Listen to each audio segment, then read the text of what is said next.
नमस्कार साथियों। कल्पना कीजिए कि रोज की तरह अगर आप किसी दिन सो के उठते हैं और दैनिक दिनचर्या से निवृत्त होने के बाद आपके घर पर कोई सरकारी अधिकारी अचानक से दस्तक दे देता है और आपसे पहला सवाल ये करता है कि आप अब यहाँ के नागरिक हो या नहीं। आप ये मकान बना के यहाँ पर रह रहे हो तो आप भारत के नागरिक हो या नहीं। अब आप भी सोचोगे यार कि क्या मजाक है, आज़ादी के 75 सालों के बाद आकर के कोई हमसे हमारी नागरिकता का सबूत मांग रहा है। आप फौरन अंदर जाओगे, अपने कुछ ज़रूरी दस्तावेज जैसे Aadhaar card, driving licence, PAN card, ration card, ये सब उठा के लाके उनके सामने रख दोगे और कहोगे ये रहा हमारी नागरिकता का प्रूफ। आधार कार्ड हमारे पास बना हुआ है, 10 साल हो गए हैं, ड्राइविंग लाइसेंस बने इतने साल हो गए हैं, राशन कार्ड तो पता नहीं कितने साल हो गए बने हुए। इन सब चीज़ों को दिखाने के बाद अगर सामने से रिप्लाई ये आ जाए कि हम इसको नागरिकता का सबूत नहीं मानेंगे, तो यकीन मानिए उसी समय आपके पैरों तले जमीन खिसक जाएगी। क्यों? क्योंकि सरकारी अधिकारी या सरकार हो या कोई भी अधिकारी आपके घर पर आए, पैन कार्ड, आधार कार्ड, राशन कार्ड और डीएल, इन सब को आपकी नागरिकता का सबूत नहीं माना जाता। तो अब ऐसे कौन से सबूत हैं, कौन से ऐसे दस्तावेज हैं जिससे आपको भारत का नागरिक माना जाएगा? हैं तो ये दो महत्वपूर्ण दस्तावेज, लेकिन मैं यहाँ पर 5 कहूँगा। क्यों मैंने 5 कहा अभी आगे आपको पता चलेगा। रिक्वेस्ट इतनी सी रहेगी कि वीडियो को शुरू से अंत तक जरूर देखिएगा ताकि आपको हर एक पॉइंट बिल्कुल क्लियर समझ में आए। तो आइए वीडियो को स्टार्ट करते हैं। देखिए, वीडियो में आगे बढ़ें इससे पहले मैं आपको एक राहत भरी खबर बता देना चाहता हूं कि जो आज मैं जितने भी दस्तावेज आपको बताऊंगा, अगर आपके पास ये उपलब्ध नहीं है तो आप इन्हें किसी भी डिपार्टमेंट से बनवा सकते हो। जो भी संबंधित विभाग है वहां पर जा करके कैसे बनेगा, कौन कौन से दस्तावेज लगेंगे, कितना खर्चा आएगा, सब कुछ पूरा विस्तार से आपको यहाँ पर जानने को मिलेगा। इसलिए इस वीडियो को अंत तक देखना आपके लिए बेहद ज़रूरी है। तो सवाल नंबर 1, सरकारी वेरिफिकेशन के समय दस्तावेज क्यों जरूरी हैं? देखिए, देश में समय समय पर, जैसे कि मैंने आपको पहले बताया हुआ है कई सारी वीडियोस में, कि हर 10 साल बाद जनगणना होती है। तो जनगणना अभी भी प्रस्तावित है, हालांकि मकान सर्वे हो चुका है, लेकिन जनगणना उससे भी महत्वपूर्ण है। वोटर लिस्ट का सत्यापन हो गया, सरकारी योजनाओं का लाभ हो गया, बैंकिंग, पासपोर्ट और अन्य प्रशासनिक प्रक्रियाओं के लिए दस्तावेजों की ज़रूरत पड़ती है। ऐसे समय में यदि आपके सभी दस्तावेज सही और अपडेटेड हैं तो किसी भी सरकारी प्रक्रिया में आपको परेशानी नहीं होगी। इसलिए हर नागरिक को अपने सभी जरूरी महत्वपूर्ण दस्तावेज बनवा करके, अपडेट करके पहले से तैयार रखने चाहिए। क्योंकि इस टाइम पूरे भारत देश में हर व्यक्ति तो नहीं कह सकते हैं, लेकिन हर तीसरा चौथा व्यक्ति किसी न किसी दस्तावेज की वजह से परेशान है और उसे बनाने के लिए जद्दोजहद कर रहा है। डिपार्टमेंट के बाहर लाइन लगा के खड़े हुए हैं, किसी को कोई रिश्वत दे रहा है, कोई कहीं से जुगाड़ लगा रहा है, मतलब हर कोई परेशान है दस्तावेज बनवाने के लिए, है ना। काफ़ी सारे लोग सरकार से नाराज़ भी हैं। उनका कहना है कि आज़ादी के 75 साल के बाद सरकार को हमारी नागरिकता की याद आई। कोई कह रहा है कि ये सिर्फ चुनाव की वजह से गवर्नमेंट करवा रही है, कोई कह रहा है कि जो है विपक्षी जो पार्टियां हैं उनके वोटर्स को हटाने के लिए हो रहा है। अब जो भी वजह हो तो रहा है ना, इसकी वजह से परेशान तो हर भारतीय नागरिक हो रहा है। तो देखिए, दस्तावेज नंबर 1, मैंने जो 5 दस्तावेज आपको बताए हैं उसमें से पहला दस्तावेज है आधार कार्ड।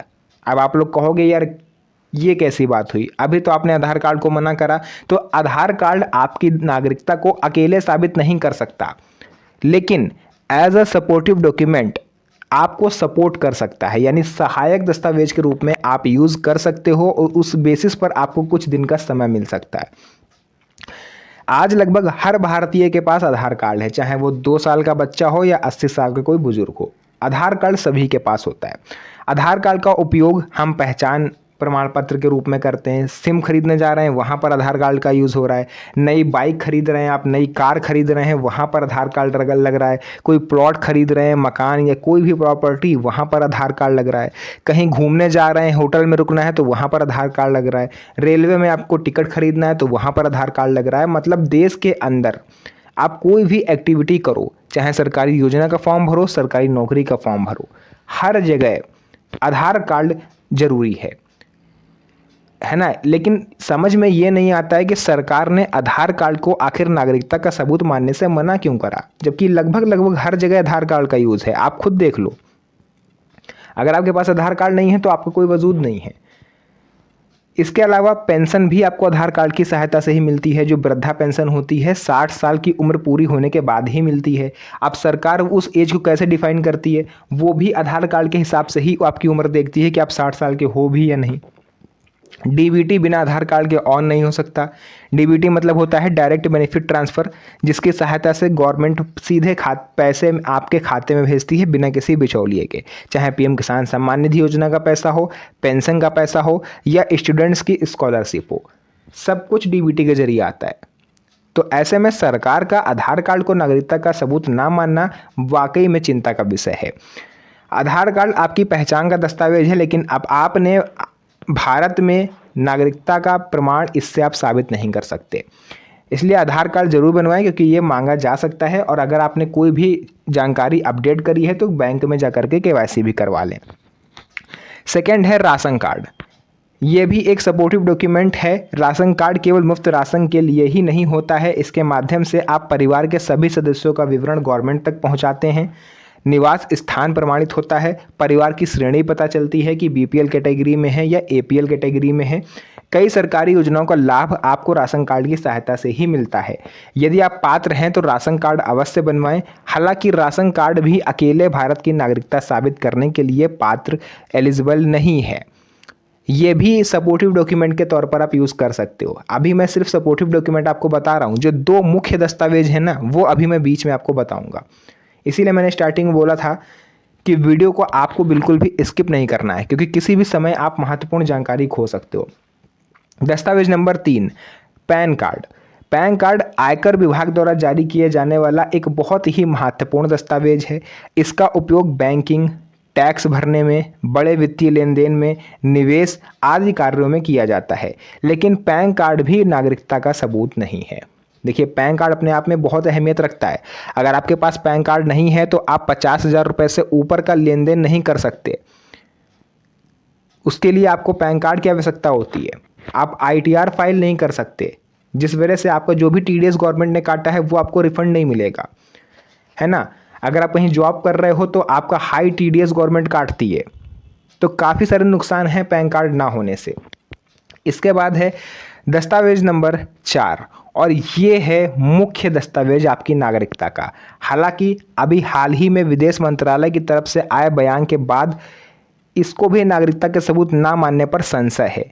उस दस्तावेज का नाम है पासपोर्ट। जी हाँ साथियों, अगर आपके पास भारत का पासपोर्ट है तो संभव है कि आपको भी भारत का नागरिक माना जाए। संभव है शब्द मैंने इसलिए यूज़ करा क्योंकि हाल ही में विदेश मंत्रालय ने यह बयान दिया है कि हम पासपोर्ट को सिर्फ और सिर्फ ट्रैवल दस्तावेज ही मानेंगे, ट्रैवल डॉक्यूमेंट ही मानेंगे, इसके अलावा कुछ नहीं। जिस तरह से वाहन चलाने के लिए लाइसेंस की आवश्यकता होती है, उसी तरह से आपको विदेश जाने के लिए पासपोर्ट की आवश्यकता है। इतना ही मानेंगे, गवर्नमेंट कह रही है, इसके अलावा नहीं। हालांकि इस पर कई सारे विपक्षी सांसदों ने सरकार को घेरा है। अब देखते हैं इसका क्या परिणाम आता है। दस्तावेज नंबर 5, और ये है नागरिकता का प्रमुख दस्तावेज। जी हाँ साथियों, नाम है बर्थ सर्टिफिकेट, यानी जन्म प्रमाण पत्र। अब ये सुनने के बाद काफ़ी सारे लोग सोच रहे होंगे कि ये मेरे पास नहीं है, और ये यकीन मानिए आप ही के पास नहीं, देश के 70 से 80% लोगों के पास नहीं है। रीज़न है ना उसका, लोगों के पास जन्म से संबंधित दस्तावेज हैं ही नहीं जो इसको बनवा सकें। और इसको अगर आप बनवाने जाओगे तो सबसे पहला डॉक्यूमेंट यही है कि जन्म से संबंधित कोई भी रिकॉर्ड आप दो, जो कि आपके पास नहीं है। लेकिन आज मैं आपको वो तरीका बताऊंगा कि बिना जन्म के दस्तावेज के, यानी जन्म से संबंधित कोई भी दस्तावेज अगर आपके पास नहीं है तो भी आप एफिडेविट की सहायता से बर्थ सर्टिफिकेट बनवा सकते हो।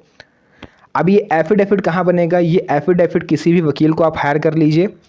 किसी भी वकील को आप सिविल कोर्ट के बाहर चले जाओ, वकील अपने चैम्बर में आपको मिल जाएंगे, उनसे आप कांटेक्ट करिए, वो आपका एफिडेविट बनवा देंगे। उसकी सहायता से आप बर्थ सर्टिफिकेट बनवा सकते हो।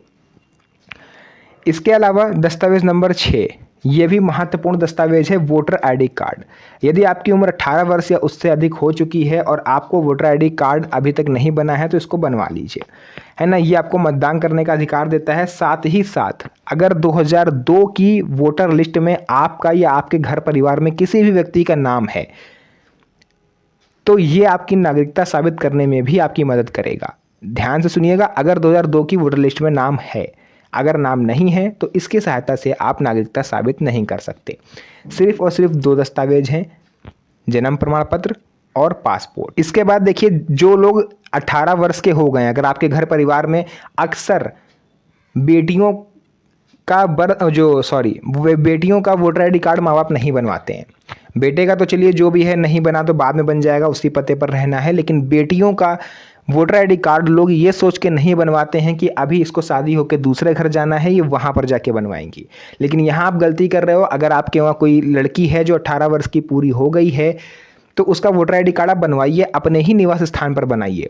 जब भी उसकी शादी होगी, जब भी वो शादी करके अपने ससुराल जाएगी तो वहाँ पर वोटर आईडी कार्ड में एड्रेस चेंज हो जाएगा, कोई दिक्कत नहीं है, एड्रेस चेंज हो जाता है।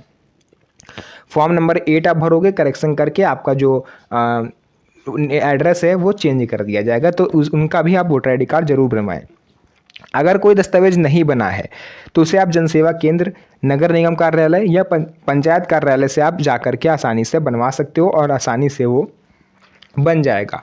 तो साथियों, यहाँ पर कुछ ज़रूरी चीज़ें थी जो मैंने आपको विस्तार से समझाई हैं। अगर आपके मन में अभी भी कोई डाउट है, कोई क्वेश्चन है, तो आप कमेंट सेक्शन में अपना सवाल लिख दीजिए, उसका जवाब आपको मेरी तरफ से मिल जाएगा। तो आज के लिए इस वीडियो को यहीं तक रखेंगे, फिर से मुलाकात होगी आप सभी से एक और नई मज़ेदार वीडियो में। तब तक के लिए धन्यवाद। जय हिंद।